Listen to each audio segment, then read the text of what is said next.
Boom! Greetings from YouTubeville. Once again, Danny Savage, Jeff Guru. Just popping out another sleeper for you. This will be part 23. If you like the video, sub and subscribe. It don't cost a dime. This kid is a deep sleeper, and I honestly just threw him on my list. Honestly, somebody asked me about him, did some research, but the reason I put him on the list is because he's Sean Taylor's younger brother. Sean Taylor was a legend at Miami, the University of Miami. Then he got drafted by the Washington Redskins. I believe he only played about 3 years in the NFL before he was murdered in a home invasion. And I'll say this once, I'll say this again. Sean Taylor would be able to cover Randy Moss and then just lay out anybody. Bro, dude he hit like a freight train. And I'm sorry. If he doesn't, I know it's easier said than done. If Sean Taylor does not get murdered, in my opinion, if he doesn't get murdered and he stays healthy,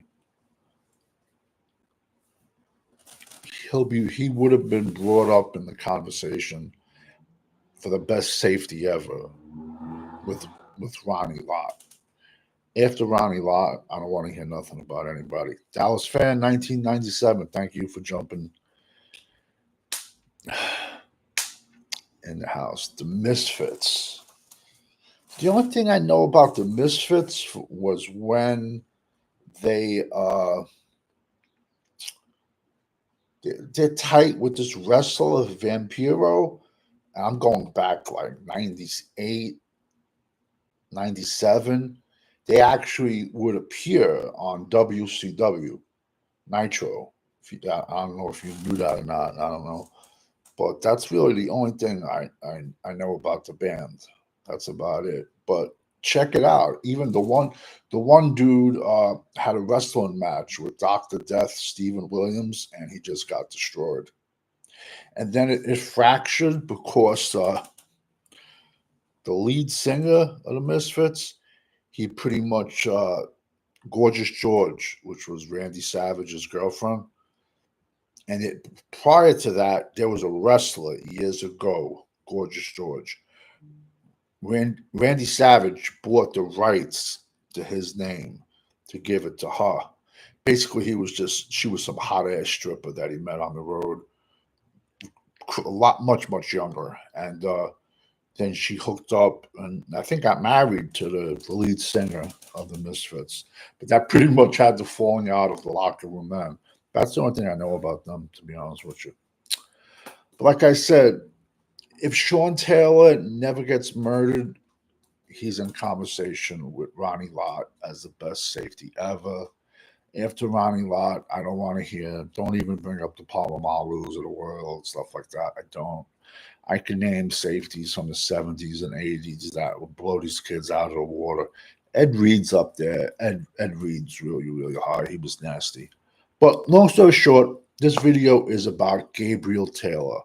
He's Sean Taylor's younger brother.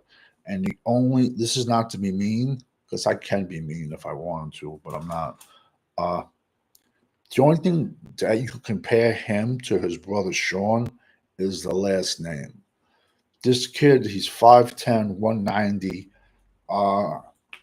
Last season, he played at Rice. 34 tackles, 3 interceptions, 2 forced fumbles, 6 pass defense. He's not even, I watched a few games, but besides that, he's not even ranked in like the top 50 safeties. And that means absolutely nothing, to be honest with you. This kid could, turn into the best ever. Is that likely to happen? No. I also think, out of respect, if no one drafts him, which he's not going to get drafted, but the Washington Redskins should invite him to camp out of respect for his brother. But I know the old organ, there's people who owned it. It was kind of messed up. They had Sean Taylor's locker encased in glass for a couple of years, and then one day the players went to the locker room and they just took it down. Pretty much that's when Clinton Portis just retired. Daniel Snyder was a piece of shit. It is what it is, bro. Yeah, he's definitely an undrafted free agent level. But out of respect for his brother, the Commanders, the Redskins, I'm a traditionalist type of guy. I'll still call them the Redskins, bro. It's ironic. It just seems like that name only bothered white people, nobody else. And they're actually talking like about changing it back to Washington. So, like I said, man, 5'10", 190. Positives I'll give him. So I'm not gonna shit on him, bro. He does play a little bit. He does play bigger than his size. So I guess he has the genetics of Sean's heart. But Sean was a much bigger man. Sean was like 6'2", 6'3", and was just a beast. This kid's lucky to be 5'10", 190, but he has heart. What happened to the NFL back in the 80s that had long hair? And NFL back in the 80s, John Briggins didn't have long hair. He had a mohawk one time. He played for the Jets and then the Redskins. Long-haired running back. You got to give me a little bit more to work on than that. That Van Halen music. Well, you know the 80s NFL. Yeah, I'm just trying to think of a running back with long hair, like crazy long hair like that. I mean, I nothing pops off the top of my head. Like I said, Riggins had a mohawk, but his hair was short. But long hair, running back, definitely wasn't a cowboy, I can tell you that much. Tony Dorsett had an afro, but he was more late 70s. Yeah, 77, I think he came in. He ran gracefully, bro. It was like watching him run. Very, very, very underrated running back, Tony Dorsett. And he's pretty much in the top 10 of all the stats. And I've said this once, I'll say it again. You put Tony Dorsett behind the Great Wall of Dallas, you just saw you just saw 2200 back then, 2300, 2400. I ask anybody, man, name me one offensive lineman that Tony Dorsett played behind. He played with like a lot of lesser known wide receivers, offensive linemen. The only really good offensive lineman he played with was left tackle Hall of Famer Rayfield Wright. Besides that, that's when Dallas was on the decline. I honestly would be fine, Dan, if we drafted all O-line and D-line. Yeah, I'd be cool. I'd be honest with you, the first day, round one, round two, round three, I'd be cool, all trenches. A mixture of let's get a tackle, and then we got to come out of this draft with two defensive tackles and an edge. So I got no problem with the first three picks being, edge first, defensive tackle second, O-line third, or any combination of that, because there's so many skill positions, there's so many running backs.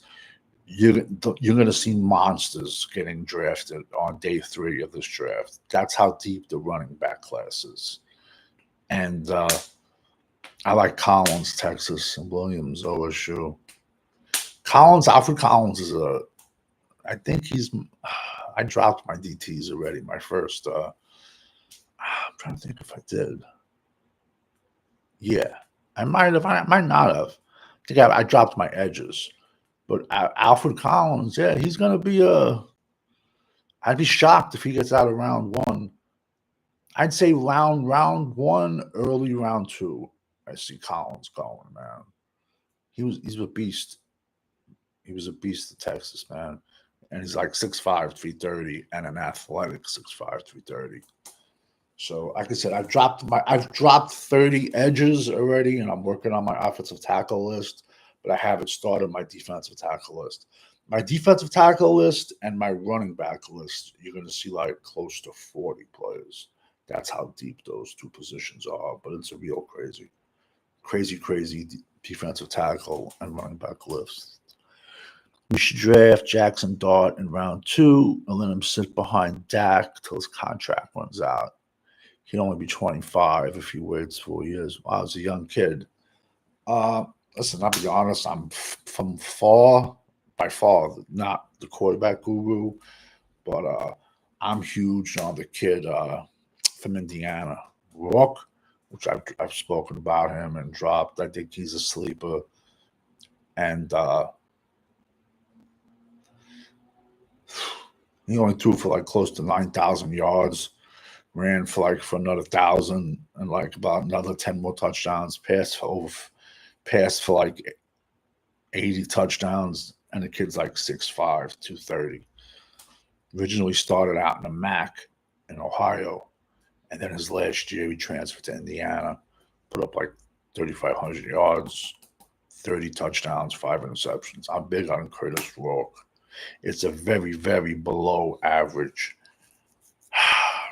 I would just hate to see Dallas spend a round 2 pick so early when we have so many needs. And like, let's be honest, bro, we signed Dak to $250,000, bro. So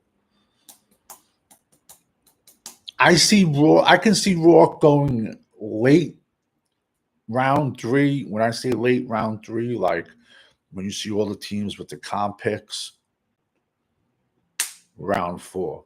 I don't see Curtis Rourke making it out of round 4. That's just my opinion. Yeah, Rourke would be more realistic. Definitely. I mean, if you went down a piece of paper on everything you want an NFL quarterback, it's check. He has everything. Yesterday, I popped a video on Dylan Gabriel out of Oregon. His numbers are ridiculous. The issue is he's 5'10". Problem is, when he drops back, he can't even see over the offensive line. That's why the NFL likes taller wide receivers, taller quarterbacks. But I would love to see Dylan Gabriel standing next to Drew Brees, because you can't trust Google. And on Google, Drew Brees is like 6 feet tall. He's not. On Google, they got like Sylvester Stallone, like 5'10". Sylvester Stallone's like 5'6", 5'5". They are definitely taking a backup quarterback. Yeah, but you see, that just shows you, like, why would you go out and tell people your plans? Doesn't make sense. You got to give Steven a job sniffing the used jock straps, man. He ain't a football man. And these guys definitely not poker players, because they tell you who they're going to take, what positions they're going to take. I think it was, I don't know, what year was, I don't know, I'm going to say the 2020 draft or 2021. I forgot what draft it was, but we needed a safety in round 2. And 3 teams traded in front of us and all took safeties. And we wound up with Bossman and Fats. Unreal. That's because Dallas will go into the draft saying, yeah, we're taking this position, not even having that position on the team. And they just show teams their game plan. And it's comical. I'm 5'10", and Breeze is my height. Saw him. Okay.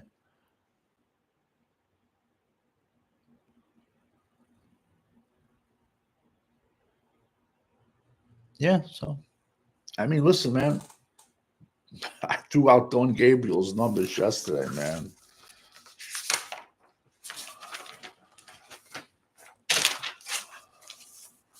Dylan Gabriel, 5'10", 156 touchdowns throughout his career, 32 interceptions, and close to 20,000 yards.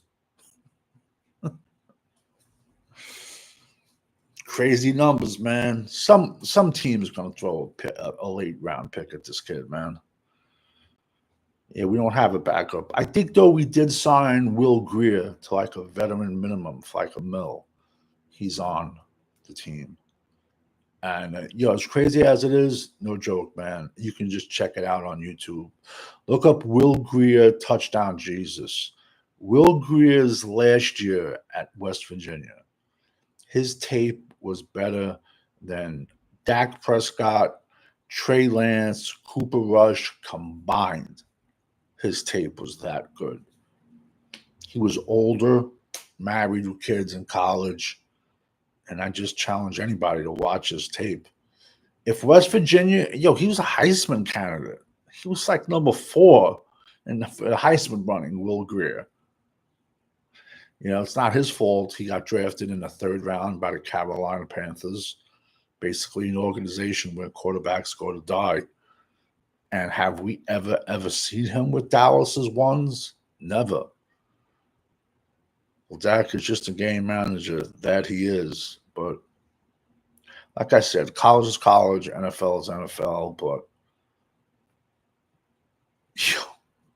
just check out Will Greer's tape, man. Look it up. Touchdown Jesus, 2018 or 2019. A friend of mine was a tight end on that team.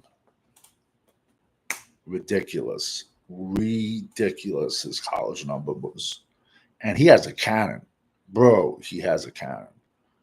But we've never seen him play. The sad part as it is, you've seen throughout the years Ben Salami DiNucci get time with the ones and not Will Greer. Whatever, it is what it is. That's why. That's why this is a draft show. I just happen to be a Dallas fan, but they don't care. I don't care. Who will Dallas take first round? It all depends who's there, to be honest with you. And then there's common sense picking, and then there's Dallas picking. I wouldn't be shocked they take a running back at 12. Running back's going to sell a hell of a lot more jerseys than an offensive tackle. Me, in a perfect world, if Mikel Williams, edge from Georgia, 6'6", 260, he played everywhere, defensive tackle, edge, but he's an edge. He's only 20 years old. If he's there at 12, I'm doing backflips to get him. I don't think there's a defensive tackle worth the 12th pick in the draft. Mason Graham will be gone in the top 5. And I don't think any other D tackle is worth the 12th pick. But that's me. I wouldn't be shocked you see Dallas go wide receiver. I wouldn't be shocked you see Dallas go tight end if Warren Taylor from Penn State is there. Tyler Warren from Penn State is there. I wouldn't be surprised you see Dallas go linebacker if Chihad Campbell's there. Banks, I would take Banks. I would take Banks in a heartbeat, and then cut Steele and put Tyler Guyton to right tackle. It's a very, very below average offensive line class. And our offensive line, we have to throw picks at it because even if you put Brock Hoffman at right guard, which that's most likely our right guard's going to be, we have zero depth. None. So you're going to have to throw some picks at O-line. And I wouldn't mind if out of the first 3 picks, we got 1 offensive lineman. And as long as we get a defensive end and an edge, I would be perfect to me for our first 3 picks. There's a million running backs. I can wait to day 3 and get monsters. One guy I like is Willie Lumpkin. That's the kid from North Carolina. Why is he sliding? Because he's only 5'10". That's why he's sliding. But he's like 5'10", 270. Center, guard, was a state champion wrestler, man. And he stones people, man. He stops people in their tracks. someone will take a chance on him. He'll get. I don't. He ain't getting drafted. I don't think a 5'10", 270-pound center is getting drafted. He'll be a priority invite to a camp, but I think he'll make a practice squad 100%. Because the great thing about wrestlers and football players, especially offensive linemen and defensive linemen, you know how to use someone else's leverage against them. Bro, there's been collegiate wrestlers who never played a down of football in college, and then after college went out and tried out for the NFL, and they played a decade at guard. What do I know? So we all know when you rock with the GWO for life. 1977 Dallas fan. Thank you so much for jumping in the chat. I like Lumpkin too. I'll throw him on my sleeper list. But you're gonna laugh, man. I say to him on my sleeper list, but I probably not, just because this center class is so horrible. Lumpkin's gonna make my top 30 centers, so I can't put him on the sleeper list because he's gonna make my top 30. But we all know when you rock with the GWO for life, I'm out. Thank you for jumping in the chat.